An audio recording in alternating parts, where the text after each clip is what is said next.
Kecil bukan sebarang kecil, tapi kecil laju meninggalkan lawan.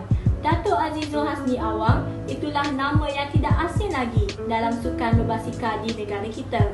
Siapa yang tidak kenal jago berbasikal nombor 1 negara ini? Dilahirkan pada 5 Januari 1988 dengan nama sebenarnya Muhammad Azizul Hasni bin Awang. Beliau merupakan anak jati Dungun Terengganu dan merupakan anak ke-8 dari 9 adik-beradik. Segalanya bermula apabila beliau menyaksikan perlumbaan abangnya. Azizul mula menunjukkan minat yang mendalam dalam sukan berbasikal. Ketika berusia 15 tahun, Azizul bertekad mahu melibatkan diri secara serius dan membuat keputusan untuk mendapatkan pendidikan di Sekolah Sukan Bukit Jalil. Walaupun pada awalnya kedua orang tuanya kurang bersetuju dengan minatnya itu, namun Azizul tetap meneruskan cita-cita dan ingin memenuhi impiannya dalam menjadi seorang atlet negara.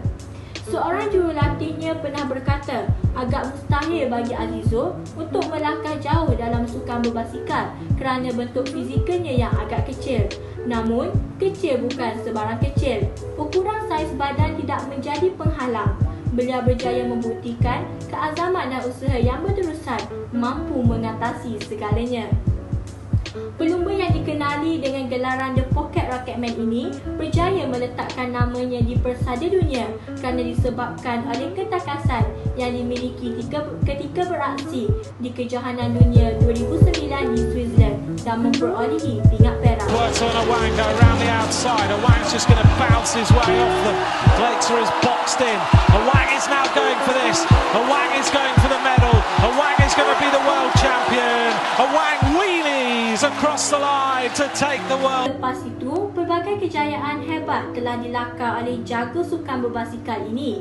Antaranya, memperolehi pingat gangsa dalam Olimpik Rio 2016 di Brazil dan acara kirim berbasikal trek dunia UCI di London.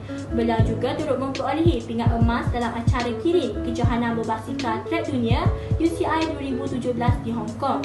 Namun, dalam kejayaan yang dikecapi, sudah pasti terdapat halangannya. Pada Februari 2011, beliau mengalami insiden ngeri apabila kakinya tertusuk serpihan kayu trek akibat terbabit dalam kemalangan.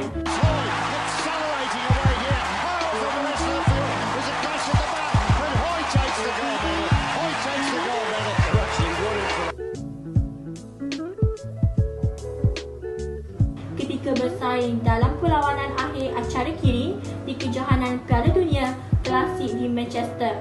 Berikutan kecederaan tersebut, Azizul diminta berehat dari sebarang latihan selama 2 minggu.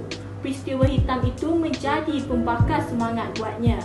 Berbekalkan keazaman dan semangat tidak putus asa, beliau bangkit dan berjaya mencapai kejayaan yang lebih besar.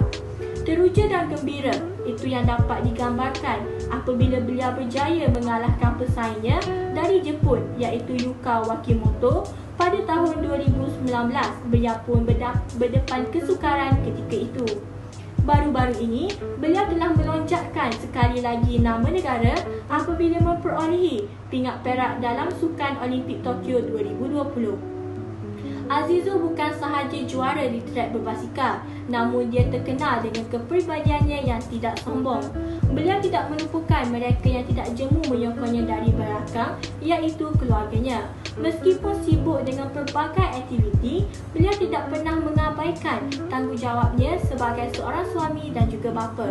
Kini, beliau menanam azam untuk mengejar pingat emas bagi Olimpik Paris pada tahun 2024. Dikejar oleh Datuk Azizul. Kemana pandangan kita? Jason Kenny di depan. Azizul Hasni Awang cuba mengatasi Leverson. Jason Kenny untuk emas sekali lagi. Dan kemudian jatuh.